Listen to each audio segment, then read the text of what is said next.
Oke, halo teman-teman, kembali lagi bersama aku Giovanni Putra, Research Analyst di Ternak Uang. Nah, jadi akhir-akhir ini banyak banget nih dari teman-teman yang request atau nanya nih ke mentor-mentor Ternak Uang mengenai pembelian saham IPO melalui sistem eIPO yang baru aja dibikin sama Bursa Efek Indonesia. Nah, tapi mungkin banyak dari teman-teman yang belum tahu sebenarnya apa itu eIPO. Terus gimana sih cara pakainya? Nah, di modul kali ini aku akan coba bantu jelasin ke teman-teman step by step tentang cara penggunaan fitur atau website eIPO yang disediain oleh Bursa Efek Indonesia. Nah, tapi sebelum masuk ke step-step, teman-teman kalau misalnya mau download PPT ini, jadi ini PPT yang langsung dibikin sama Bursa Efek Indonesia. Jadi PPT sosialisasi gitu. Teman-teman bisa download materinya ya. Nanti teman-teman bisa baca lebih lanjut. Nah, tapi sebelum kita masuk ke step-step, aku mau coba jelasin dulu deh ke teman-teman sebenarnya apa sih itu eIPO kayak gitu kan.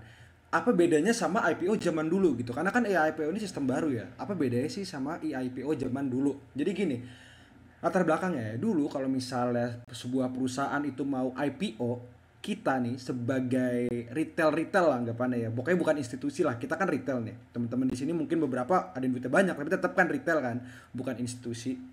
Nah, mau beli saham IPO itu tuh cuman bisa di underwriter ya, atau lewat sekuritas yang emang menangani IPO tersebut, anggapannya gitu. Misal ada perusahaan A, dia underwriternya Mandiri Sekuritas. Ya kalau teman-teman mau beli, buka dulu akun Mandiri Sekuritas, kayak gitu. Nah, karena kayak gitu kan jadi anggapannya tidak adil lah bagi banyak investor gitu kan. Jadi kayak cuman orang-orang itu doang yang bisa beli atau orang-orang dengan kepentingan-kepentingan aja yang bisa beli. Nah, IPO dibuat oleh bursa dengan tujuan untuk melakukan demokratisasi sistem IPO kayak gitu. Jadi semua dibikin elektronik. Jadi yang tadinya cuma bisa lewat underwriter ya, sekarang siapapun institusi maupun retail pokoknya siapapun itu bisa beli saham eIPO. Sorry, bisa beli saham IPO. Yang penting udah terdaftar di sistem eIPO. Kayak gitu. Jadi kenapa sih sekarang ada sistem eIPO? Semoga teman-teman udah lebih kebayang ya. Apa bedanya sama IPO yang lama gitu. Kalau mau lebih lengkap teman-teman bisa baca nih. Nah, teman-teman juga bisa baca sendiri nanti. Nah, sekarang aku mau langsung masuk aja deh ke intinya. Teman-teman udah tahu eIPO. Nah, aturan dari BEI ya itu mengatakan sejak tahun 2021 semua saham yang mau IPO itu harus lewat sistem eIPO kayak gitu. Jadi anggapannya itu menguntungkan dong bagi para retail. Bener nggak? Kita bisa dapat akses ke perusahaan-perusahaan yang mau IPO gitu. Jadi semua saham yang mau IPO di 2021 itu harus lewat eIPO kayak gitu. Nah, itu salah satu keuntungannya, retail jadinya seneng kayak gitu, kayak kita bisa ikutan lah IPO. Tapi sebenarnya ada downside nya teman-teman. Kalau kita pakai point of view nya bandar anggapannya ya, dulu sebelum ada sistem eIPO, bandar itu mau dapat barang gampang.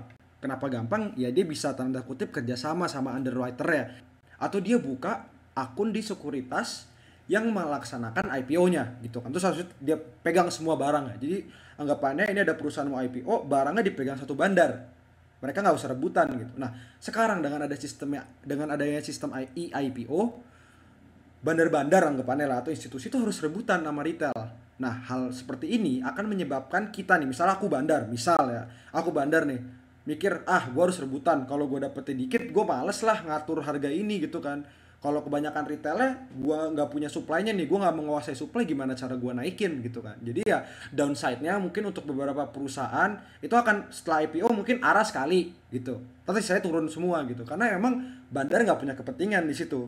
Beda ceritanya sama zaman dulu tuh pas IPO yang beli tuh bandar semua kayak gitu. Jadi ya dia bisa memainkan harganya karena dia punya supply. Sekarang tuh enggak kayak gitu kan. Tapi di balik itu semua, sekarang aku mau ajarin nih gimana caranya beli saham atau menggunakan sistem eIPO ini.